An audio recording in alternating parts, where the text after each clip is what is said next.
Well, today we got the Fed's favorite read on inflation, the PCE report. Did it help us? Did it hurt us? We're going to talk about that on today's video. So let's get right into it, y'all.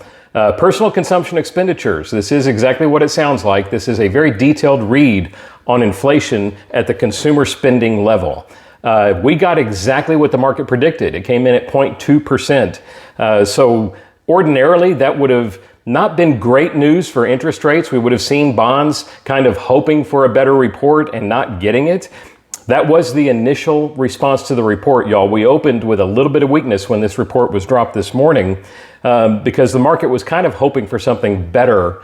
And this especially on the heels of yesterday's Q2 GDP report that came in much stronger than expected. Bonds actually sold off pretty sharply yesterday, leading to higher rates going into today's report, with yesterday's GDP coming in at 2.8%. Y'all, we were expecting a 2% growth rate in the second quarter. Remember, the first quarter GDP came in at 1.4%, so this was a significant miss to the upside on that report. That suggestion of economic strength was not good for interest rates. We saw the bond market sell off yesterday as a result.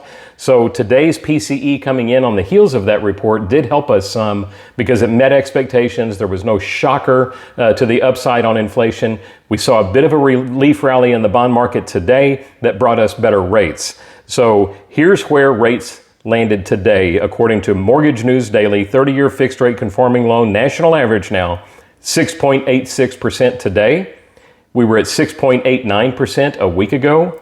We were at 7.06% a month ago. So we were a little over a quarter of a point higher 30 days ago. Y'all, if we look at the range of where rates have been over the last 30 days, we have been as low as 6.81 in the last 30 days, and we were as high as 7.14 earlier in the month.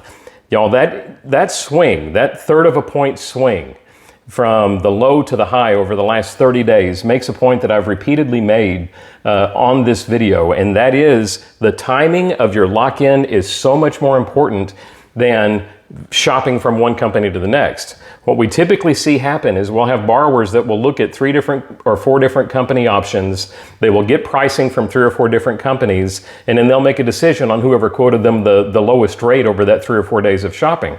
The problem with that is rates change every day.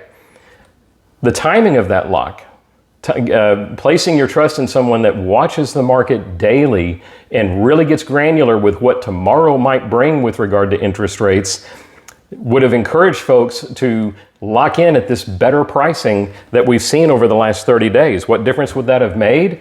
Well, the difference between 6.81 and 7.14 is $13,500 in buying power for the same payment, y'all. It's almost a $90 difference in payment, just with variances of pricing within a single month period, and that's not uncommon.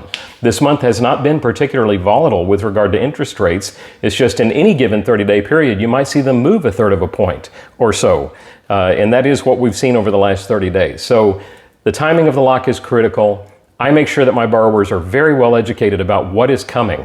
I talked to a number of borrowers yesterday that were asking, what do we do with this PCE report? Or maybe they weren't even aware of it. Should we lock in today or should we wait? I advise them to wait until this report. Y'all, I've got a number of services, and some of them are kind of hold your heart expensive, that I rely on for data. They were saying, let's float going into this report. We don't think it's going to hurt us. Gave that advice to some clients, and they're winning today as a result of that because we're quite a bit better than we would have been otherwise. In any event, y'all, there's just a lot of education to have with borrowers. There's a lot of moving parts that control the bond market and mortgage pricing day to day. Happy to have that conversation with your buyers. Happy to walk them through every detail of the process.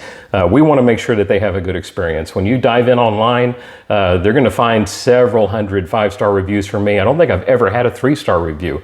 They're all 4. I've got like 3 4-star reviews. All the rest are 5-star reviews, and there's several hundred of them there now that they are free to go in and read on my website at brycehomeloans.com. Encourage them to do the homework around who they're locking with. In any event, I hope this information is helpful for you, for your clients. Feel free to reach out to me anytime. I'm happy to visit about any specific scenarios that you have.